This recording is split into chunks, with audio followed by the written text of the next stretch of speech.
Si quieres descubrir el valor de las ciencias de la computación en el desarrollo de los niños y jóvenes, no te puedes perder Día Cero. Día Cero. Todos los jueves a las 18 horas, junto a Belén Bernstein y sus invitados. Día Cero.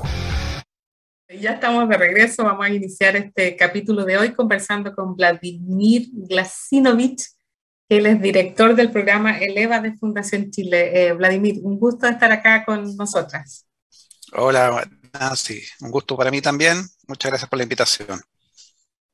Bueno, y vemos que con ansiedad, en realidad, muchos hay harta preocupación por el empleo y por la reactivación económica. Y me imagino que aquí ya hay señales claras con el estudio que ustedes hicieron. Y a ver si nos cuentas primero partiendo este programa que está en Fundación Chile, el por qué surgió, porque creo que es por allá por el año 2012, 2015 que surge esta iniciativa, un tanto para proyectar lo que es la demanda de la fuerza laboral en minería, que es alta y que requiere de ciertas, a lo mejor, especificidades que los institutos de formación técnica son los que proveen generalmente profesionales o técnicos en estas líneas. Entonces, cuéntanos de cómo surgió este programa, qué ha pasado desde esa época y en qué están ahora. Ya, buenísimo. Mira, te cuento, como tú bien dices, estamos cumpliendo ya 10 años, estamos en el año 2022, y esta iniciativa parte del año 2012, por ahí cuando estábamos en pleno, el anterior superciclo del cobre, había muchos proyectos, y la industria minera se empieza a dar cuenta que el principal obstáculo para poder implementar todos los proyectos que tenían en la cartera de inversiones con un precio del cobre que estaba muy alto, era que no había suficiente personal, no había suficientes talentos para poder operar los distintos proyectos que ellos tenían proyectados. Y así, ante este problema, lo que se hace es una revisión internacional de, bueno, ¿cómo lo hacen los otros países mineros? ¿Cómo lo hace Canadá? ¿Cómo lo hace Australia? Para resolver este desbalance que hay entre la demanda de talento para la industria minera y la oferta que va generando el sector formativo. Y así se llega a esta idea de los Skill Councils, que se le llama, que existen en otras partes del mundo, que son consejos de competencia cuyo trabajo es identificar bien la demanda, estar muy, muy cerca de la industria y preguntarle exactamente, bueno, ¿usted qué es lo que está demandando? Y se le pregunta cuántos va a necesitar en el futuro y con qué competencia y qué capacidades tiene. Entonces, digamos que una minera sabe que va a necesitar operadores de camiones de alto tonelaje. Eso es algo bastante predecible en una minera, los conductores. Entonces, bueno, ¿qué competencias tiene que tener un conductor de un camión de alto tonelaje? Porque no es solo saber manejar, es saber un poco de seguridad, saber de cómo se colabora dentro, saber sobre la mantención del vehículo. Es una serie de capacidades y competencias que tienen que saber. Entonces, así se genera y nace, por ahí el año 2012, el Consejo de Competencias Mineras, y se hace el primer estudio de fuerza laboral, que lo que te dice es, bueno, ¿cuánta gente está trabajando actualmente en la gran minería, tanto en las mineras como en los proveedores?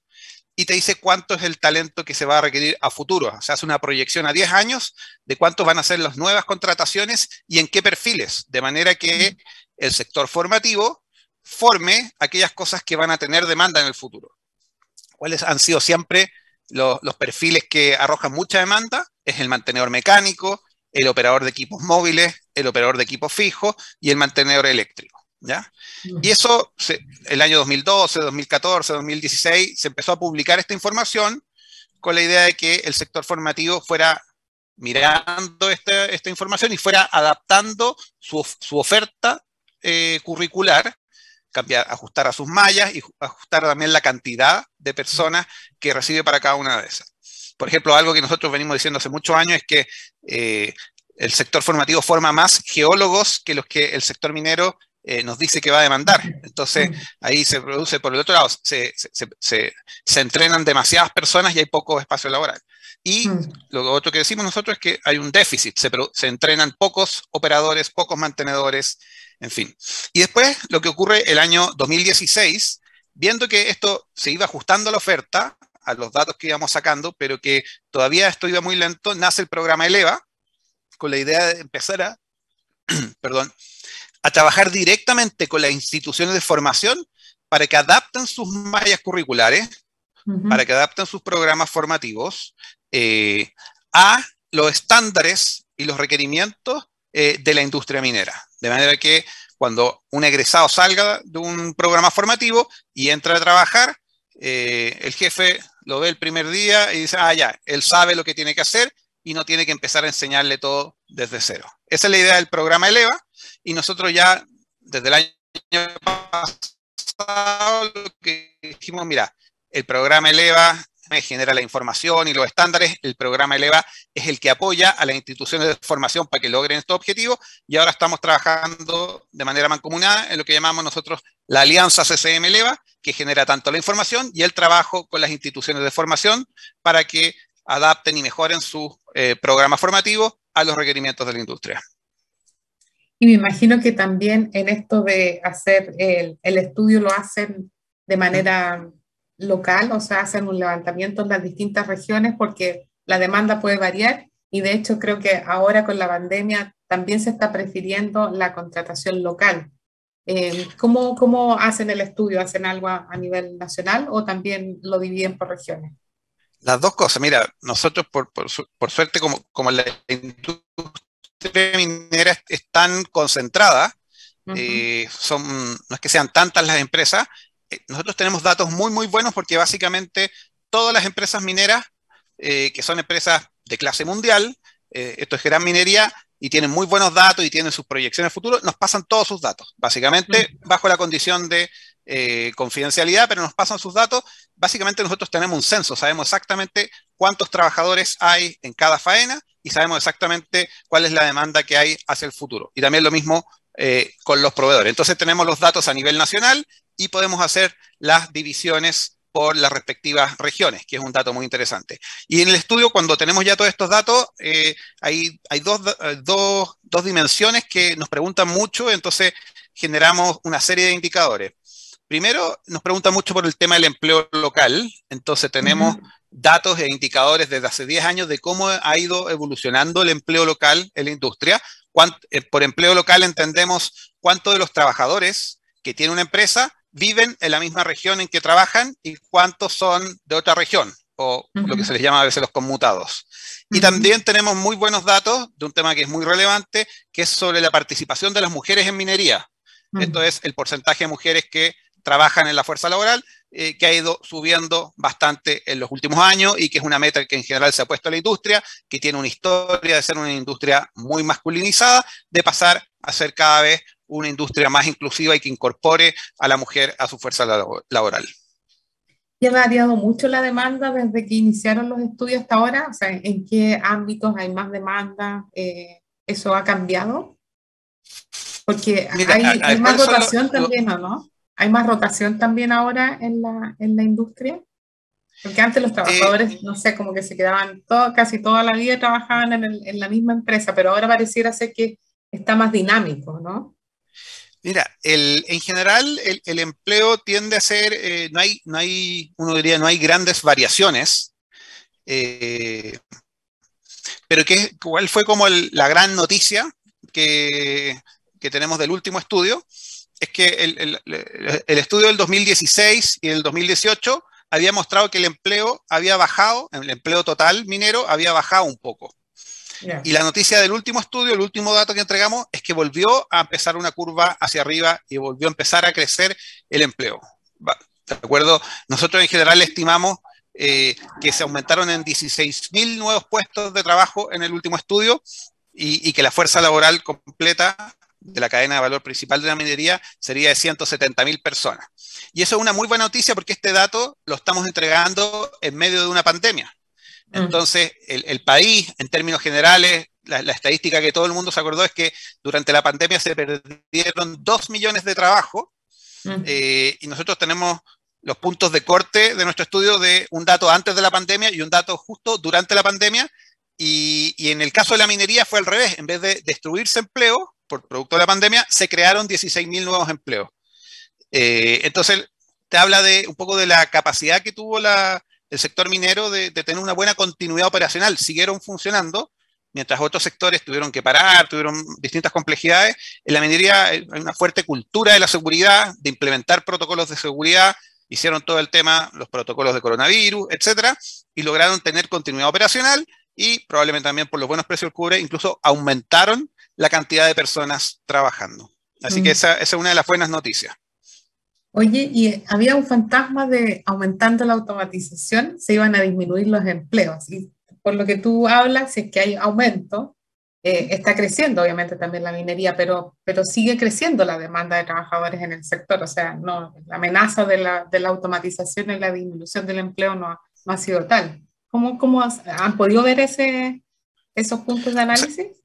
O sea, hasta el momento, ¿qué es lo que te dice la literatura internacional? En general en el mundo se habla de que la revolución 4.0, los procesos de automatización, en fin, lo que te dice, por ejemplo, hay una estadística súper interesante del World Economic Forum, el Foro Económico Mundial, dice que se van a destruir 85 millones de empleos, producto de todos estos procesos de cambio tecnológico, pero que al mismo tiempo se van a crear otros nuevos 95 millones de empleos. Entonces, la tecnología genera este fenómeno en que desaparecen unos empleos y aparecen otros empleos, y en teoría podrían ser más los que se crean que los que desaparecen, pero esto tiene diferencias respecto de los sectores, geográficamente, desaparecen en algún lugar, aparecen en algún lado. Entonces, yo no tengo hoy día el dato para decirte si en Chile son más los que desaparecen que los que se crean.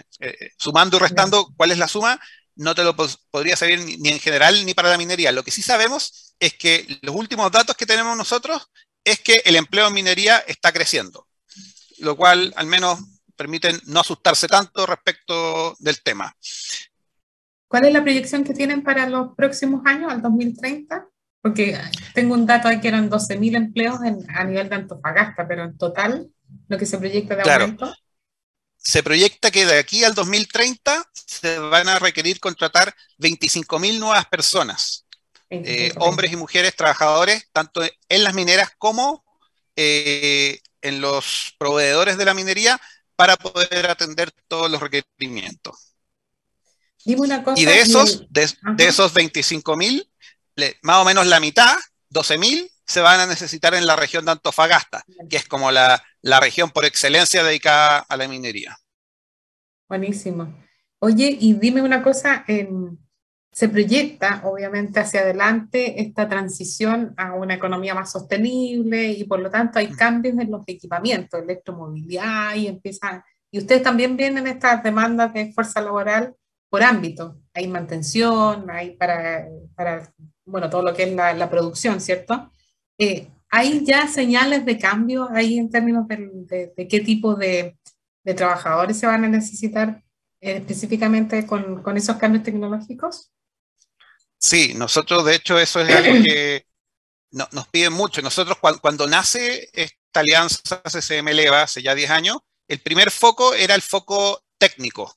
Entonces necesitamos que la persona, que el trabajador o trabajadora técnicamente sepa hacer bien lo que tiene que hacer, que sea competente en eso.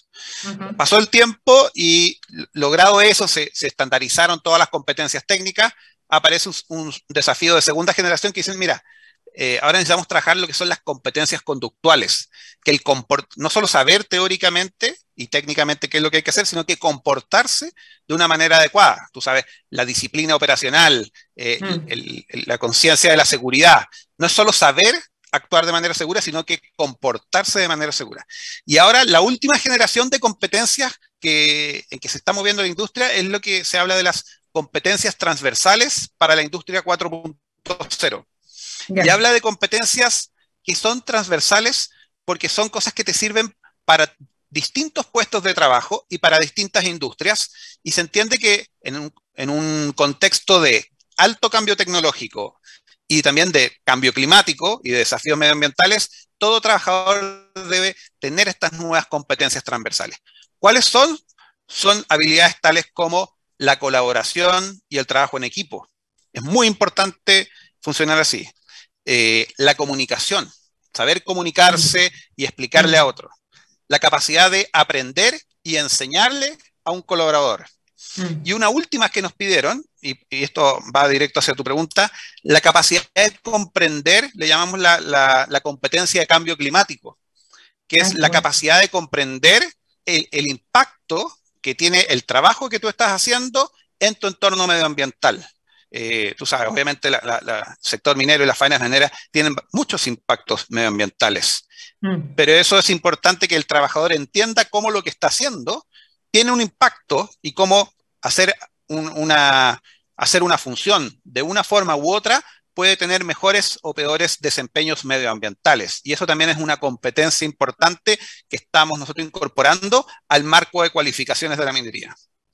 Muy súper interesante lo que comentas, porque yo creo que en esto las universidades o los centros de formación, no sé si naturalmente van actualizando las mallas y haciendo todos estos cambios y conociendo obviamente la demanda, para ellos tal vez es más fácil ir adaptando la oferta. Entonces, súper bueno que ustedes también se vayan anticipando a esta demanda futura de la minería.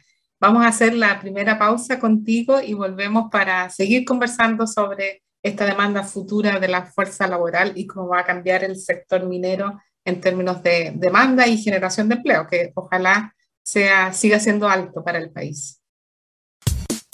Divoxradio.com. Codiseñando el futuro.